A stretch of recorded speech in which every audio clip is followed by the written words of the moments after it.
Hi, great. Hello. Um, yeah, in fact, thanks so much for bringing up a few of the other institutions I'd worked at because I wanted to talk just a little bit about that. Um, in in working on international languages, working with other countries in particular, I think one of the best exposures I got was at the University of Illinois at Urbana-Champaign, where I worked fairly early in my career.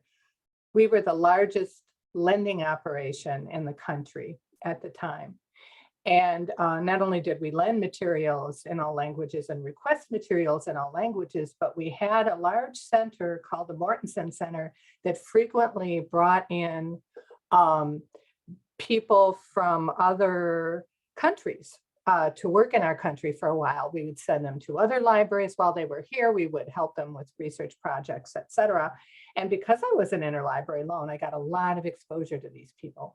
So I was really used to working in other languages and finding things for people in other languages when clearly I didn't speak those languages myself. Okay. And you'll find a lot of times librarians face that, I try to just tell myself, it's all just characters, okay? No matter how funny the characters look and how little I can read them, that's really all they are, is strings of characters.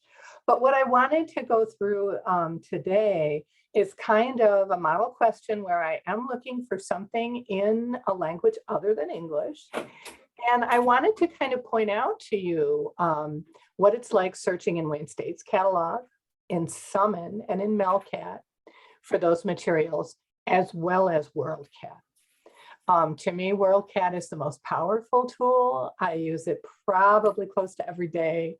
But those other tools are also very useful, particularly for actually getting your hands on the materials, because those are really the MelCat Michigan libraries are the ones most likely to lend to us and most likely to lend quickly. So that's very useful too. If we have time, I'd like to go into the Ulrich's International Periodicals Directory, which I think also has some particular strengths in looking for non-English language materials. But most of this is not going to be slides. It's going to be active searching. But I did want to talk about three different concepts before we kind of get into it, because these are words I toss around all the time, and I don't think everybody does. Although certainly people who are teaching in other languages probably do. There's the vernacular. And here I wrote in the Arab vernacular. Okay, so that's basically what you're seeing over here. That's the titles of works, authors, subject headings, etc., expressed in the actual characters of that language. Okay, so we usually even refer to these Arabic characters as script. Okay, but largely anything that is expressed in a non-Roman alphabet, I would say probably, is what I refer to as vernacular. The second concept is transliteration. And we're seeing less of this, I think, as the world becomes smaller and people who speak other languages are simply searching in those other languages, right? But what this is kind of the Romanization of how the vernacular sound. Okay, so if you can read Arabic, basically what this says is Aulad Haratna, right? But sometimes in other languages, depending on the transliteration system being used, it would be spelled different ways. So you still have to use quite a bit of imagination in interpreting exactly what those are, sometimes adding in particular vowels. It almost seems mysterious to me, and I don't know how confident I am of actual rules in these, even within other languages. Certainly in the US and Canada cataloging systems, we do have that, but sometimes I wonder when I see certain records. The last thing is basically the English translation, okay, which this particular title up here can be translated into English and has been published in English under the title Children of Gibalawi, as well as Children of Our Alley and Children of the Alley. So translated title is frequently derived, created, etc., depending on the translator's preference. Okay, and they have lots of reasons for doing different things. The last thing that I wanted to point out on this page, whoops, I'm sorry. Let me see if I can go back. There we go. On this page is the Wikipedia entry for this, which kind of brings together what I just said. Children of Gebelawi, which is how it's actually listed in Wikipedia, and then it gives the Arabic depiction. Romanized, Aulad Haratna, the most common one, is a novel by the Egyptian writer and Nobel laureate Naguib Mahfouz, also pronounced Najib Mahfouz. It is also known by its Egyptian dialectical translation, Aulad Haratna, and by the alternative translated transliteral Arabic title, Children of Our Alley, is what Wikipedia used. I find Children of the Alley more common in some of the titles, but Children of Gebelawi is the absolute most common one. So if it all sounds a bit like a mess to you, it sometimes is, but it helps to think in that very loose way. And the main words that I'm going to reuse here are vernacular, in the actual alphabet of the other language, depiction in the other language, transliteration, which is the, how do I want to say, sounding like it's in the other language, but depicted in Roman alphabet, and then the English translation, okay? So let me see here. I'm going to reshare my screen. Hopefully successfully. Let me see here.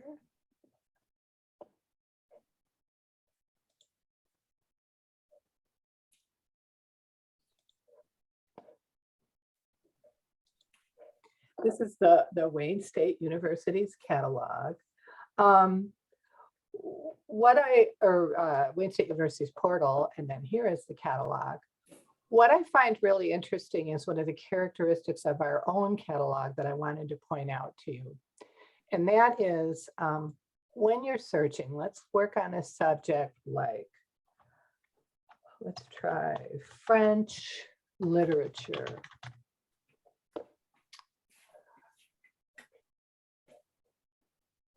Even, okay, so if I search this way in French literature, I'm going to get, this is the subject depiction. There are 30 related LC subjects. French literature, there are 276 titles. None of these specifically from this view are going to talk about these books being in the French language. That is not a depiction we necessarily get, although we can do things like literature in French. They're still talking about the concept of French literature in English, English books about literature in French. So that's kind of a frustration for me right from the beginning. Now we can go into the advanced search where we can put in, let's just say, I want to say literature, and then I can depict a language down here. I'm sorry, as soon as I get you all situated again up in my upper ribbon as opposed to where I'm searching. And that's probably not going to work very long either. Okay. So I can depict down here French, right? The problem with this search, from what I can tell, as well as the submit button being up there, is that I'm still getting largely English language materials. Okay, now I did get a French one here on the second one. The reason that this happens in our catalog in particular, I am not a cataloger. The only insight I have about this is frequent searching, okay? Now we've pulled up 10,846 records here. We're looking at technically the first 50. What I was told was that as our catalog was basically brought over from earlier iterations of automated catalogs, the field for language depiction was not always brought over cleanly.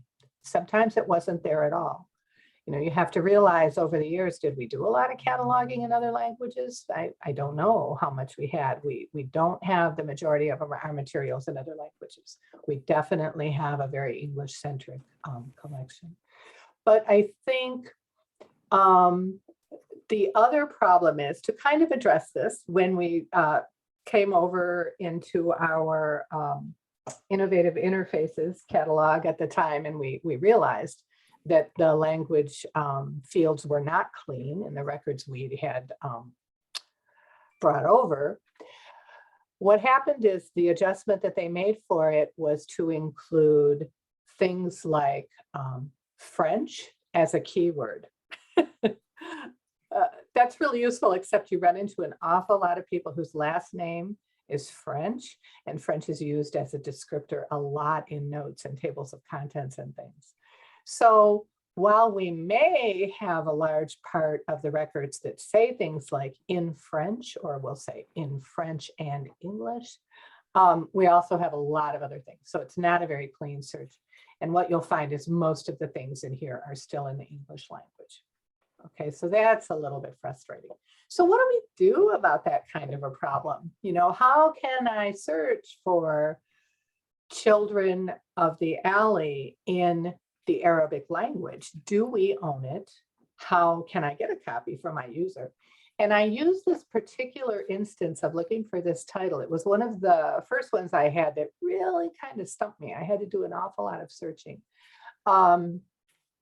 Many of these are very straightforward, and you can figure out by doing an author search.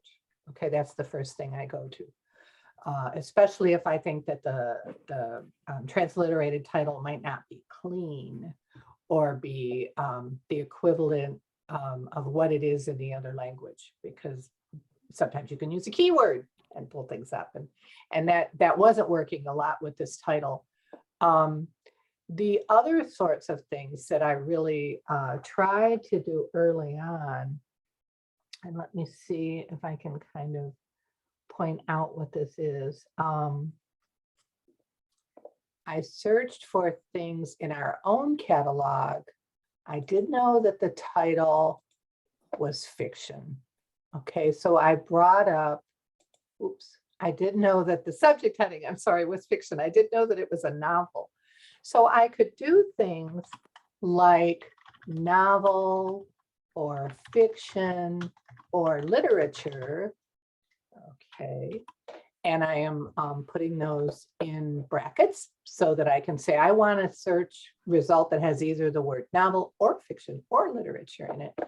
And I'm going to search that. And then I could also click on advanced search. Oh, good, it kept it this time. That's so cool. And now I could say Arabic, resubmit it, and kind of see what came up. I got 153 hits, so that's not too bad. However, notice again, a lot of my titles are still in English. Okay, we're not seeing titles that are actually in the Arabic language in this case. I had hoped that possibly searching MelCat would account for this. Now, MelCat is the catalog that's kind of all over the state of Michigan, okay? And when we do a search in our own catalog, we can basically say, okay, do that same search in MelCat and have them do the same search. Really powerful. I got 32,000 results. Okay, the first thing I would ask is, it doesn't kind of say it up here. Did it hold on to my actual language limiter or not? And the way to do that, and I do frequently search again when I'm in Mel. Mel is the catalog of, oh golly, I think it's over 200 libraries in Michigan. Academic libraries, special libraries, school libraries, public libraries. So you're just searching a huge joined database of records, okay? I'm gonna go ahead and do another search. Type that same search into the, and I'm going to go ahead and put my brackets around it. I don't know that Mel requires this. It may not, but why not be safe, right? One of the things that you can specify up here is indeed language, okay? And here it says Arabic. I'm going to go ahead and submit that. Now, before, I think I had what, 32,000 records? Now I have 22,294. So it actually may have done a better job of limiting. But again, when I start looking at my first titles, I find that they're still in English.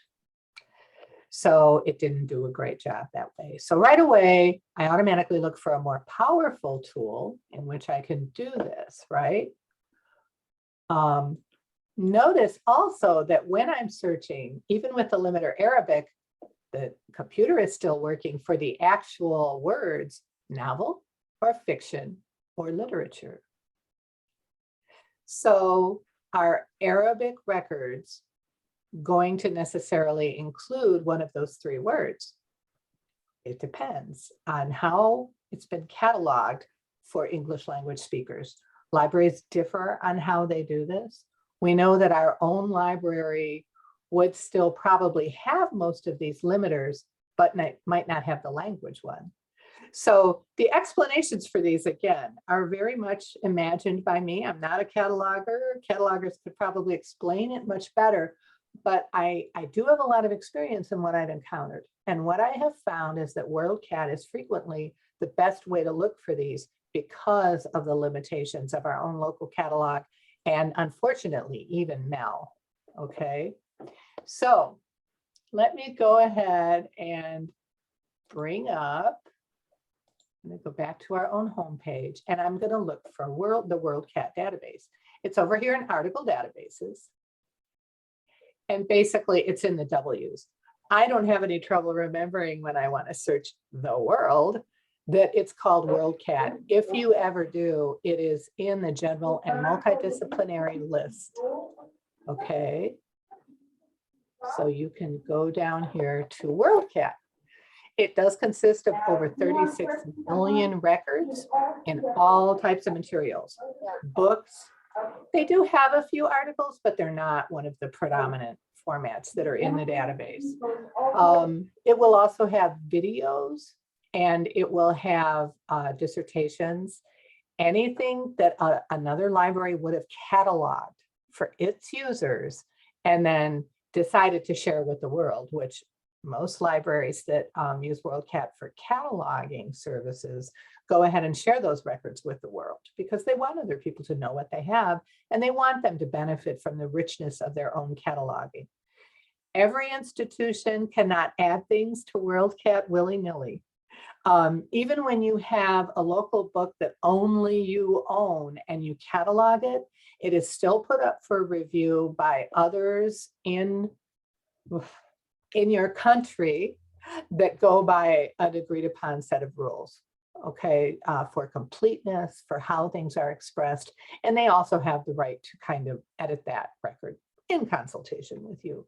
But by and large, most of the records in WorldCat are meant to meet a certain standard of cataloging at this point, based on the MARC or machine readable cataloging record. All right, so what we're seeing here is kind of this main search interface. The first thing I want to point out to you is that WorldCat can be searched in all of these languages at the bottom. Okay, so what we see is it can indeed be searched in Arabic. Now, I've had to read terms of Arabic, and basically all I can say is ahlan wa sahlan, which people are impressed with because every English speaker doesn't know it, but just about everybody who's had any Arabic classes at all do know it. I have not been able to hold on to the Arabic I learned. I do know the characters. Okay, so technically I could search that way. For today's presentation, I'm going to say, let's search in French because I think it's a little more accessible, and here's why. It gives you 3 search boxes, okay, and it tells you that they're all keyword searchable. And if you know French, mot-clé is very much literally keyword, okay, so that's kind of a helpful search. But let's say I know the author of this book, and I'm going to put in author in last name first format. Okay, and I search this. And what I find is that it's listing every book that has been written by this author as I put it in, or that references this author as I put it in, Naguib Mahfouz, we'll say at this point. One thing that I noticed right away here is that there may be a different spelling for the last name. Okay, so I note that to myself. It wasn't the spelling I was given, but it's definitely something that I want to look at. What you're going to see here is that these first two records say, oh, Wayne State University owns these, okay, which is a particular way to work. These sometimes tend to come up and be the first ones listed in our catalog. I think in this case, they probably are. But you'll notice also that WorldCat defaults to how many libraries in the world have reported that they own that particular record. Okay, and in this case, Wayne State owns the top two most current ones. All right, well, notice that they're from 1970 and 1967. So right away, you're going to notice that for this particular author who passed away in 2006, most of the editions of when they were mainly acquired were older.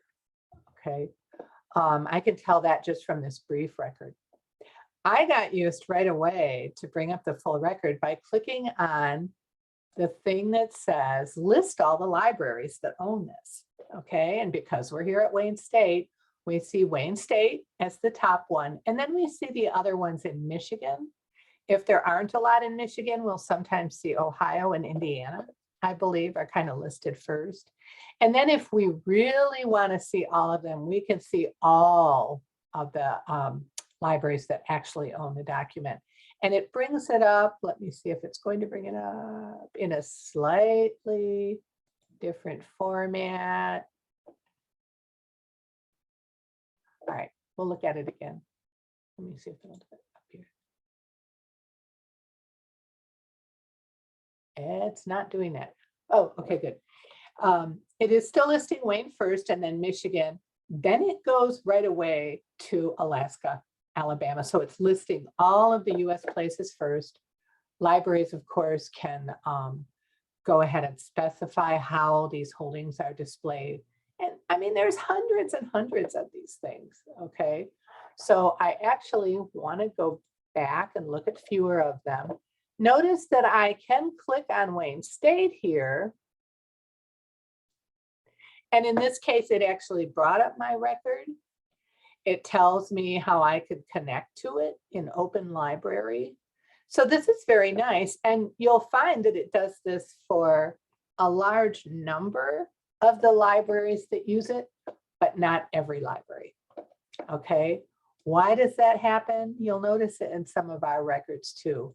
For example, let me pick one that I think might be a little bit wonky. I'm going to try Henry Ford. I don't really know why. Oh, they have it too. This is great. Our links are working well today. Because libraries have to kind of path the links, sometimes they don't always work. However, once you're in the library, you can go ahead and say, I want to research this title now. Chances are the fact that they reported that they held the title is reliable, okay? Largely because it costs money to be able to say that you own something, to add your holdings to something. So as a rule, libraries are pretty careful about maintaining these records. And you'll find that even if it links into the library, but it doesn't find your title, if you do another search in that library for the title, you will find that it is indeed in there, okay? So I'm gonna go back out of this one and go back to my record and show you a few more things. So these are the libraries in Michigan that have it. That's useful to me. This is just a title called Modern Islamic Literature, the first one that came up when I searched under Arabic literature, okay? This is a particularly nice record because it has the table of contents. Now we're seeing this still in French, right? It tells me that the language is Anglais. So understand that it's reporting the language in the French language. So we're not going to see English, we're going to see Anglais here, right?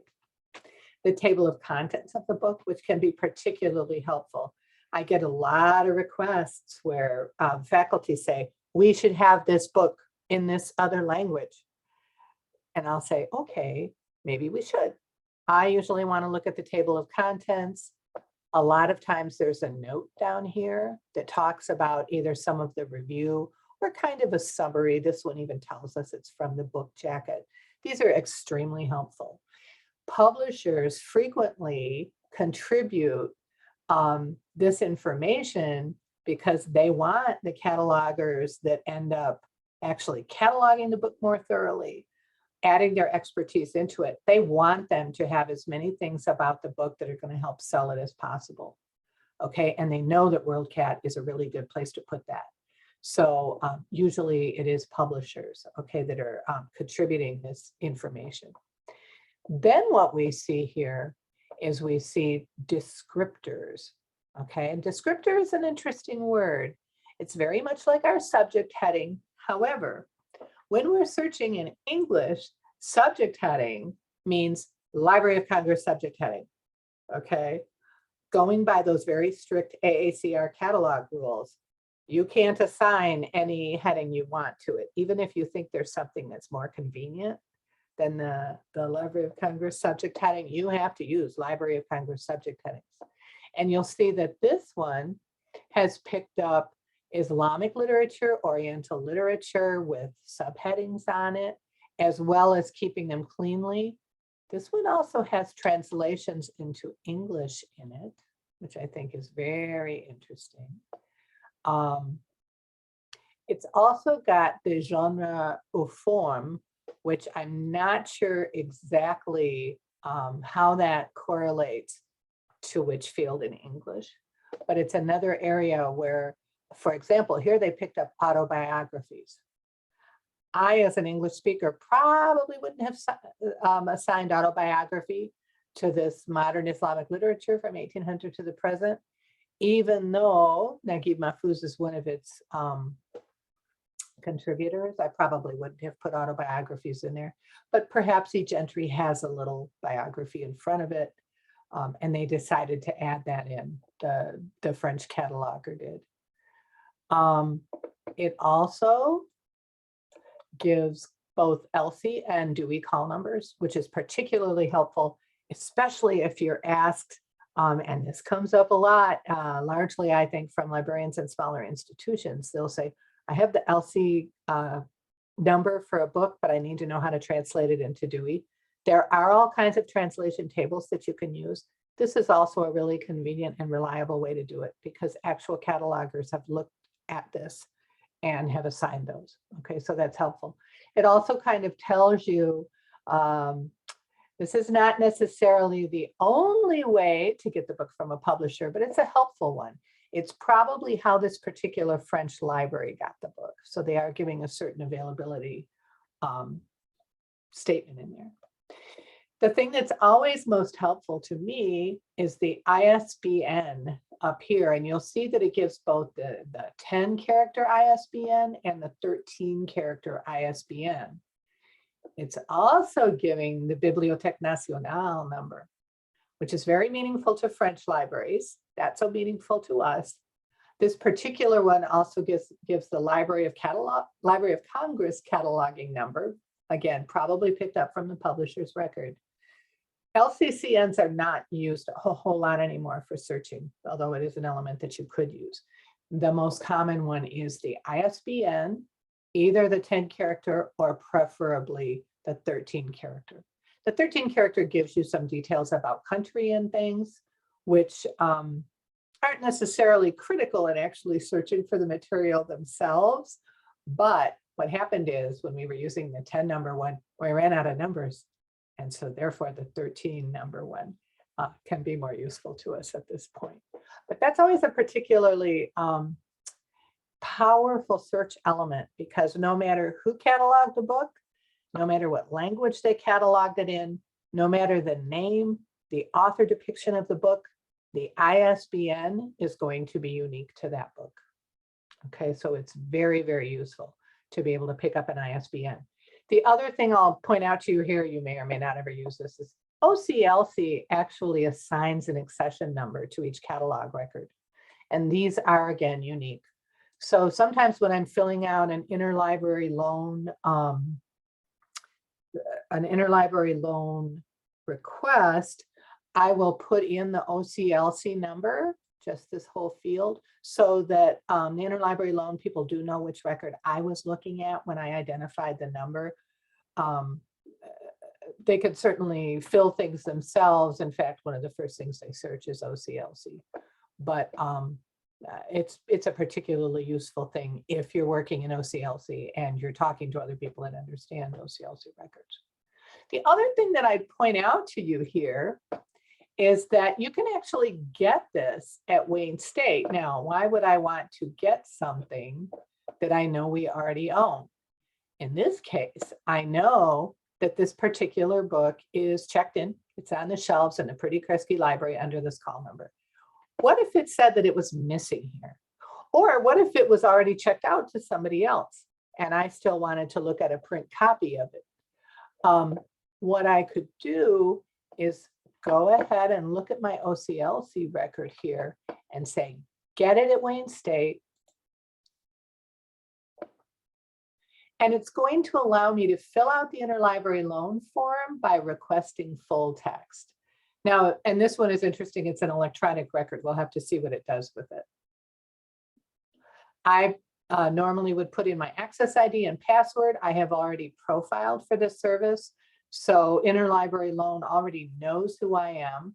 I log into Iliad and it goes ahead and populates my form with the information from the OCLC record, which is one of the most complete cataloging records they can possibly get. I think they probably like this. Notice it left out the publisher, it left out the place of publication. I might want to go back and fill those in. As a librarian, I'm probably going to contact the ILL or our tech people and say, hey, these particular fields didn't come over from ILL. I know because I used to work in ILL that that's a direct mapping and that they can actually make that happen. So I'm probably going to let them know that. It would also, let's see, what else is it asking? It asks me where I learned about this item. If it has First Search OCLC org WorldCat here, you don't necessarily have to add in the number because it's going to know the exact record already that I got it from. For the interlibrary loan people, it's embedded in this information. We don't see it, but it's already in there. And then you can just basically go ahead and submit the request, okay? At this point, even adding in that extra information, it's sort of up to you. I tend to do it because I want them to be able to eyeball it right away.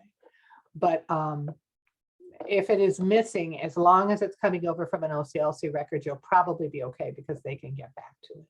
And then you simply submit the request. So again, this one was in English. This wasn't really what we were looking at, right? Let's see if there's a way I can do this. The first thing I'm going to do is I'm going to go back and switch to my English interface again. And I'm going to start a new search up here in searching. I need to move my, there we go. And I can go ahead and just clear this form. Okay, so again, we have the English language interface to WorldCat. And there's some pretty cool things we can look for. All right, I want to say the only things I know about this book at this point is Children of the Alley, and I know that it's by the author Mahfouz, and I also know that his name, which I just learned, his name is Mahfouz, or M-A-H-F-U-Z. Caps don't matter when you're searching this way. I am going to go ahead and again put my brackets around it just because it's a librarian thing that I do. And I'm going to switch these two fields. I want to say, all right, the title of this thing, let me search it to the title. And then I know that the author's last name is Mahfouz. So I know that at least I want it to start with either M-A-H-F-O-U-Z or M-A-H-F-U-Z. Okay. And I want it to be in Arabic. Now, one thing I want to point out here is notice that I'm looking at this and it's pretty clean. It's the main languages that most of us would refer to perhaps every day. Also understand that you can show all languages and it changes really drastically. I did not know that this was a language down here. Anjika? It has Apache. Isn't that cool? It has Akkadian.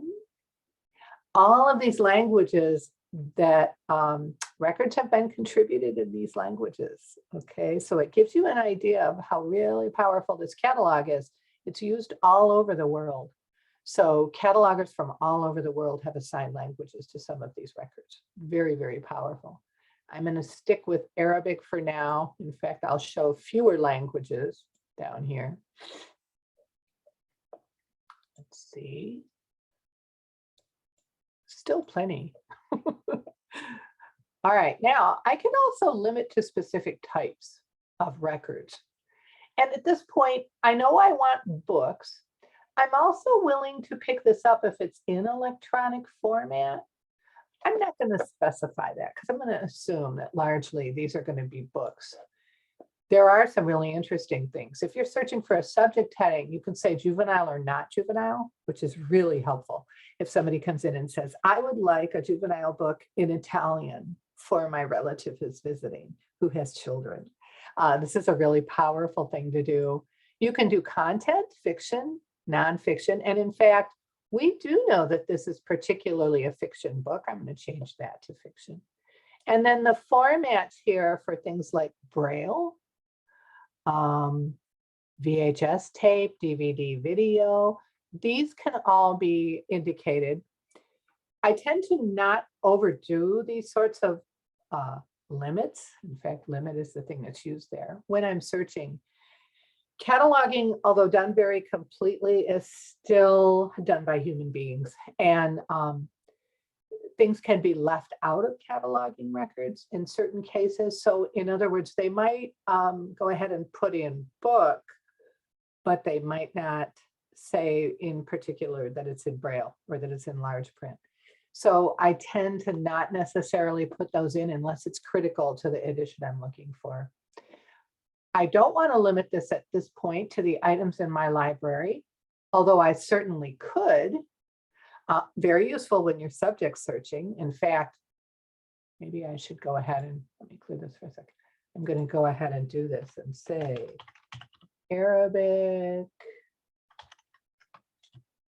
literature as a subject heading. I'll make it a subject phrase. It's a two-word phrase. So that's how I'm going to search it. I actually want it in Arabic. And I want to see which things in Arabic literature that have the subject phrase Arabic literature assigned to it are in our collection. The other thing is, I think I told you before that we automatically rank records in our searches by the number of libraries. I almost always change this to date, largely because I want the most recent editions and copies of things. But I also find that it tends to be the more recently cataloged items. Now what I'm finding is that we do have 27 books here that were assigned Arabic language that are in Wayne State. Notice how old these are. And I'll tell you a big reason for this is because we don't retain as much print as we used to retain. So a lot of these are books that are in storage that aren't on shelves. We don't necessarily make individual decisions about every book that's put in storage or even that's weeded at this point. It's done by different computer methods, including how many places is it owned in state, how frequently was it checked out, et cetera, things like that. So what I do find by and large is that a lot of these titles that are in vernacular languages tend to be older. We don't specifically buy a whole lot of current languages, current books in non-English languages, much to my own chagrin, of course, but we do have access to them in state, and I'm going to show you how to do that in a few minutes too. There's a really interesting thing that I want you to notice here, and it's this hide non-Roman characters. Now in this case, because I had searched in Arabic, I think it automatically flipped to showing them. So it's showing the vernacular as well as the transliterated title up here. You can hide that and get only the transliterated titles. And I guess I say that because in the beginning, I found it really distracting to look at some of these transliterated titles. It was difficult for me. So I want you to know that that's an option in there. In here, when I look at this particular one at Wayne State, let me see if it comes over. Oh, it did come over. This is great. These are working really well.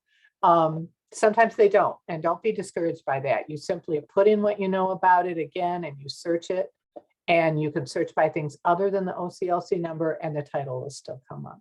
Okay, so for this particular one, notice that even though the record is in here, it's not telling me where it's located.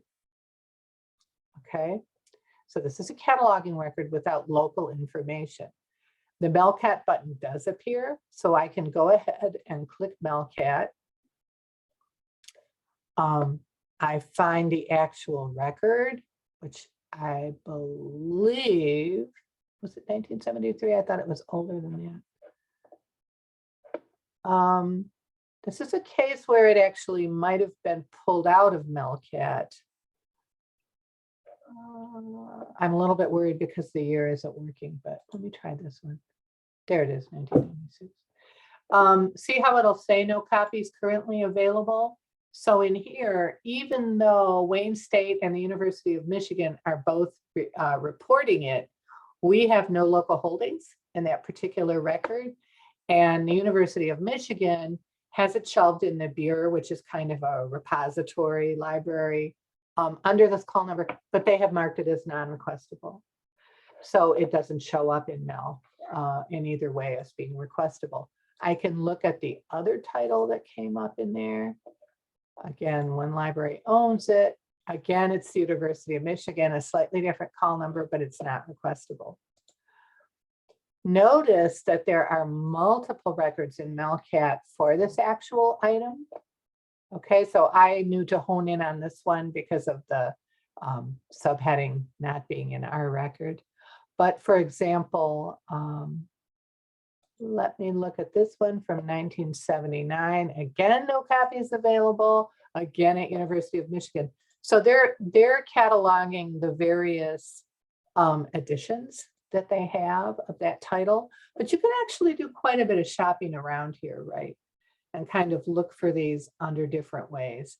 Chances are good that eventually you will find one where copies are available. And I thought I did find them on this one. Let me see, maybe it was this one. No copies available, bummer. But if that doesn't work, you know there's copies existing, you know they're in state, go back to WorldCat and request it through WorldCat. There's no real preference between these two systems. To me, you get a little more information when you're in WorldCat because it's telling you the actual status of the item. WorldCat will tell you that if you click through to the separate catalog.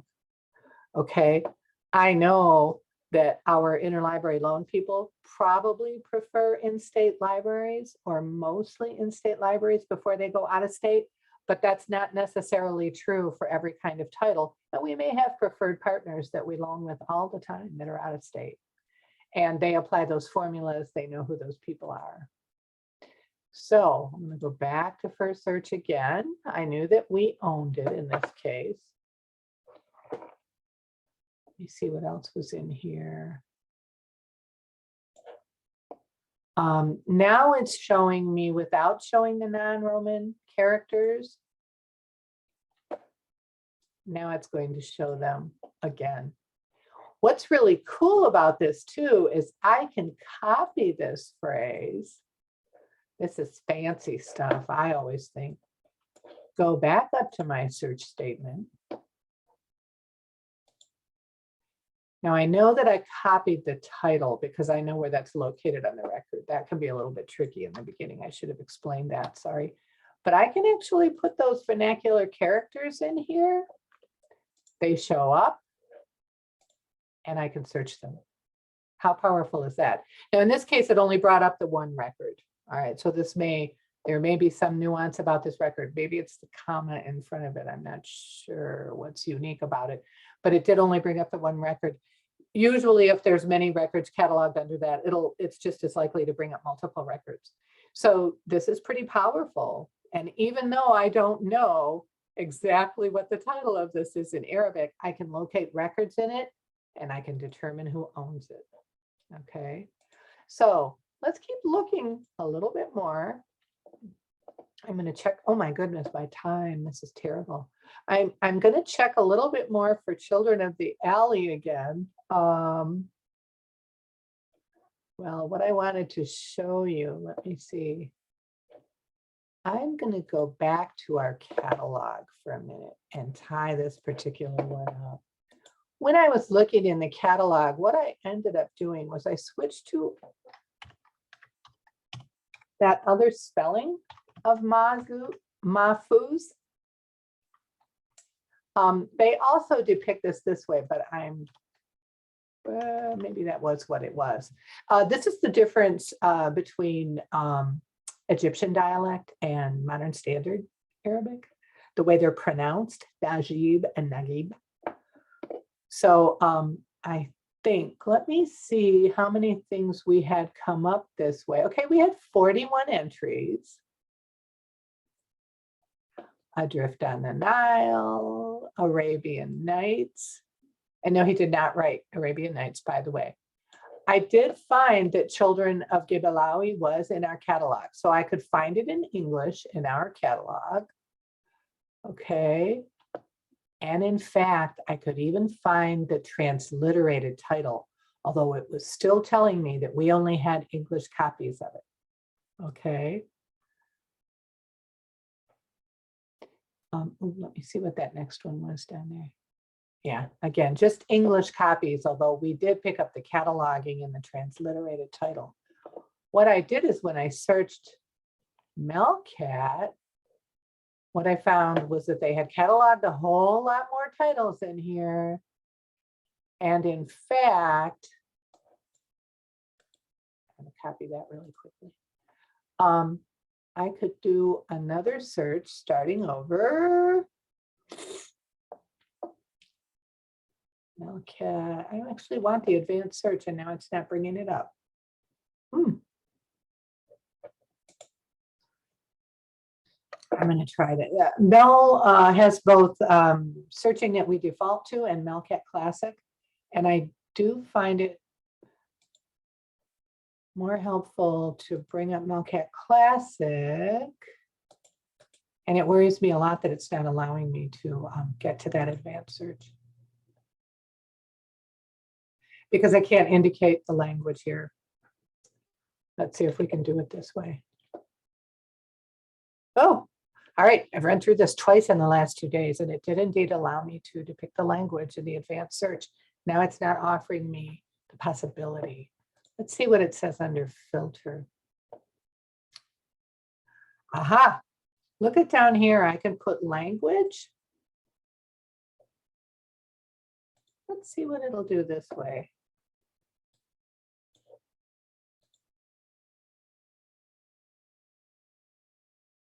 Oh, it brought it down to 132. We do have particularly some public libraries. I am looking for Aulad Haratna. Here we have it as Aulad Haratina. So they've picked up that other cataloging possibility. Children of the Alley from 2016. I'm going to take a look at this record quickly. Number one, it's great. It shows me the cover. So I actually know that it's in Arabic, right? 3 libraries own it, and it's available here at Dearborn Heights City Library. I can request that particular book. All right. I notice that I can't actually pick, but because it's the only one that says available, that's where it's going to come from. So at this point, I won't go into Ulrich's unless anybody doesn't have questions, but I'm totally willing to answer questions if you have any at this point.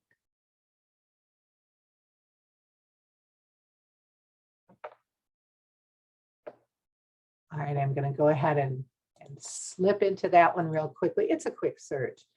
This is an article database that grew out of really a database that serials librarians used to be able to depict and describe the particular serials or periodicals or journals that they wanted their library to subscribe to.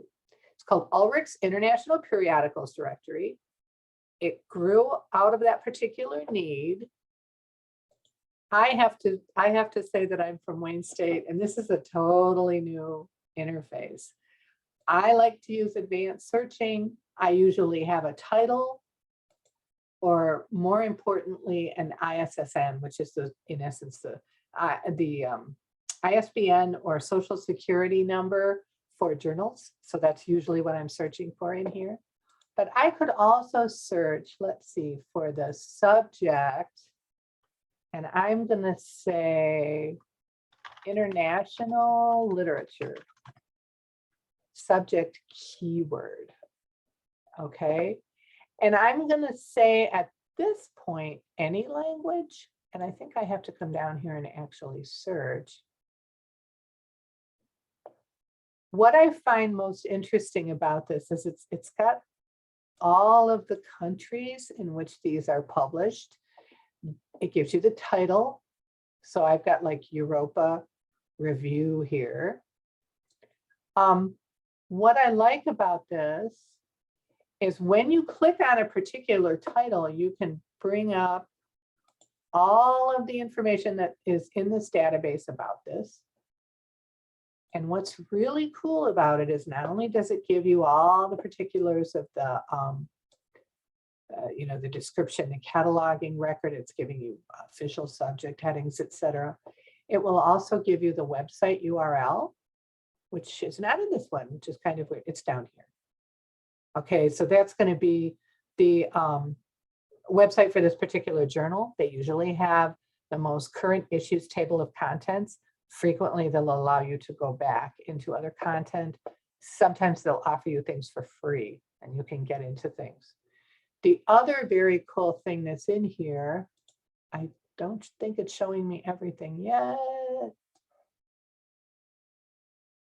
It doesn't have it. I'm sorry, I picked a record that doesn't have it. It will actually show you where the which databases have the full text in them, so that if we subscribe to that full text database, you'll be able to look for it that way. It also tells you where they're indexed. We do frequently have journals that we don't own the full text for, that we have a database that abstracts them or indexes them. And we can search in those indexes, find the record, and then put the particular article into Interlibrary Loan and get a PDF of the article that way. So I feel like I really raced through everything. I hope it made sense. But if you have any questions, feel free at this point too. Yeah, thank you, Karen. We are right about at time, but if anybody has a question, you could type it in or unmute yourself. I also put a little feedback survey link into the chat. We're hoping to get feedback on our library workshop series through that link. Great, thank you all. Yeah, thank you, Karen. And thank you for demonstrating and emphasizing Arabic searching throughout the presentation. Certainly, it works with any language though, the yeah, same way, right? Yes, but certainly something to highlight for our campus needs. So I appreciate that especially. Yeah.